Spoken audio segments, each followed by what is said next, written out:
Fizzy patří mezi nejznámější a nejodebíranější české tvůrce na YouTube. Jeho hlavní kanál Fizzystyle sleduje miliony lidí. A v roce 2022 a v roce 2023 se umístil na prvním místě v žebříčku nejlépe vydělávajících YouTuberů. V Česku a na Slovensku jeho cesta začala ale mnohem dřív, než se stal internetovou hvězdou, kterou známe dnes.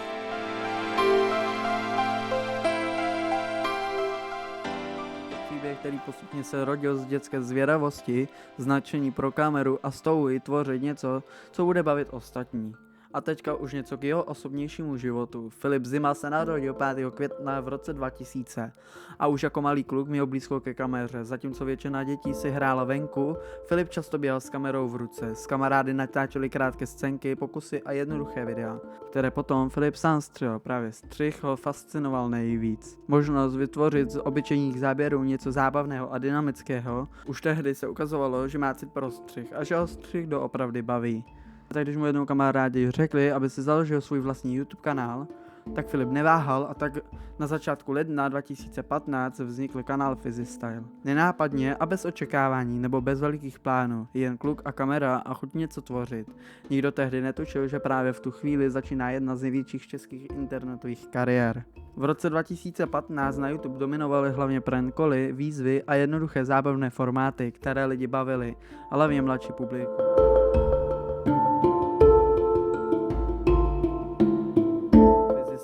Toho chytil a začal natáčet přesně ten typ obsahu, který tehdy byl virální. Jeho videa byla jednoduchá, ale měla energii, která potom bavila lidi. Některá jeho raná videa se stala virálními, dodnes mají stovky tisíc zhlídnutí. A pak přišel zlom, který změnil všechno.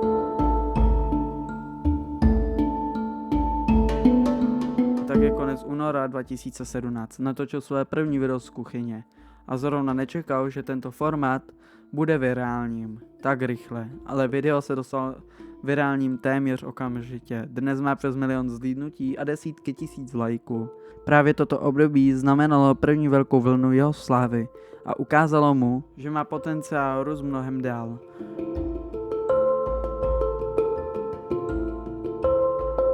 Byl to moment, kdy si uvědomil, že YouTube může být i víc než jen zábava. Může to být taky jeho budoucnost.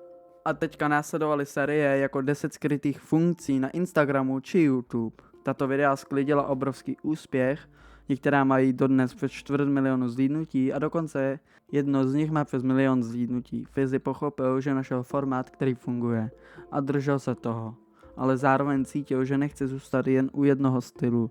Chtěl tvořit větší projekty a propracovanější videa a posouvat své hranice tvorby. A tak začal pokoušet. V dubnu 2018 začal měnit svůj styl tvorby. Začal natáčet různý obsah. Jedno z videí, který jsem dohledal, je třeba koupil jsem si BMW i8. Tento osobnější a dražší styl měl ještě větší úspěch a Fizzy začal se posouvat k větším projektům. Jeho videa začala být vizuálně zajímavější, odvážnější a celkově propracovanější. Bylo vidět, že se nebojí investovat čas a energii do toho, co ho baví.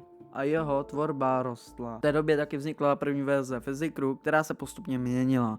Proslavil se také jeho polepení Škoda Favorit, který se stal ikonou mnoha videí. Natáčel šíleně výzvy, kdy třeba postavil hrad jen z krabic, nebo lepení tisíce samolepek na auto, nebo extrémní soutěže propojené s jídlem a podobně.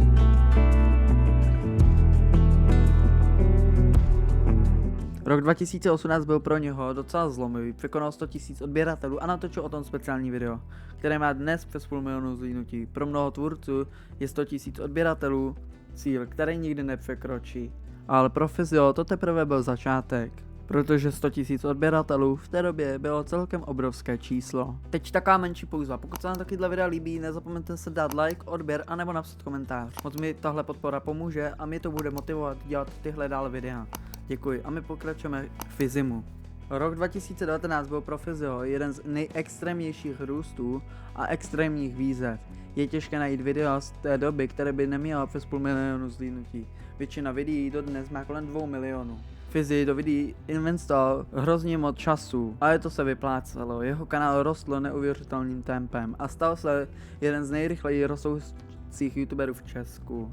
Každé nové video bylo větší, odvážnější a sledovanější než to předchozí a lidé to milovali. Ale to byl stále pro Fizzyho takový menší začátek. protože teďka se dostáváme k tomu zajímavějšímu.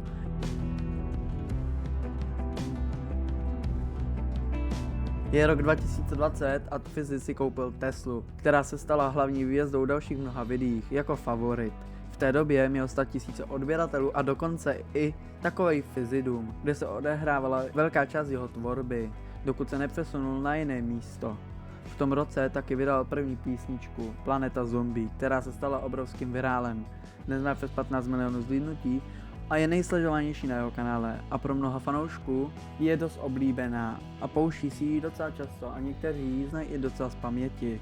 V roce 2021 natočil svou první velkou výzvu s ostatními tvůrci, do které investoval obrovské množství času. Video se stalo jedním z nejsledovanějších na kanále, má přes 3 miliony zhlídnutí. V lednu 2022 navázal další písní Vesmírné UFO a v listopadu téhož roku vydal vánoční misi. Si třeba zahrál youtuber Stay. Mezitím v srpnu 2021 se založil herní kanál Fizzy Play, k tomu se ještě dostaneme. Jeho tvorba se začala rozrůstat do více směrů a Fizzy se stal jedním z nejaktivnějších tvůrců. Roky 2022 až 2023 pro něj znamenaly obrovský úspěch. Stal se jedním z nejvýdělečnějších youtuberů v Česku. Se dostáváme do současnosti a to jsme v roce 2024. Fizzy dál rozvíjel svůj obsah, odhalil svou novou přítelkyni a začal dělat videa na profesionálnější úrovni a na natáčení si sehnal tým lidí. Bylo vidět, že videa byla propracovanější, kvalitnější a působila mnohem lépe. V tu dobu na ní taky začalo vznikat hodně reakcí.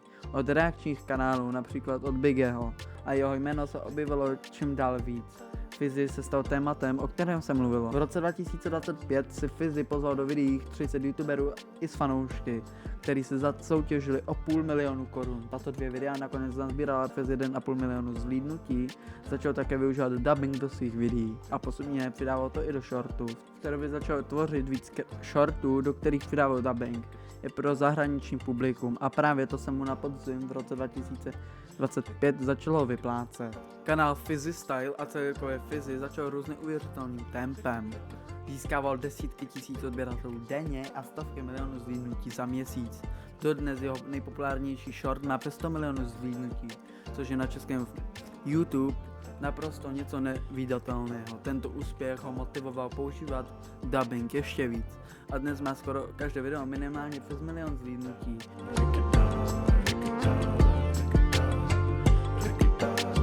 Jeho tvorba se stala globální, přístupná lidem po celém světě.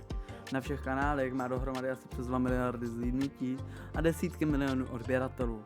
Na Instagramu ho sleduje přes 150 000 lidí a jeho jméno se stalo symbolem úspěchu, tvrdé práce a schopnosti přizpůsobit se k době. To, co Fizzy u nás vybudoval, se povede málo komu. Jeho příběh je ukázkou toho, že kombinace kreativity a tvrdé práce, odvahy a investovat mnoho času do tvorby a přizpůsobit se trendu může vést k obrovskému úspěchu. A pro dnešek to bude všechno. Jak jsem zmiňoval, vy tady můžete zanechat odběr, like anebo napsat komentář. Nebo se podívat na další video, které nám vyskočilo tady v kartě. A já se pro dnešek s vámi loučím a zatím čau. Čau.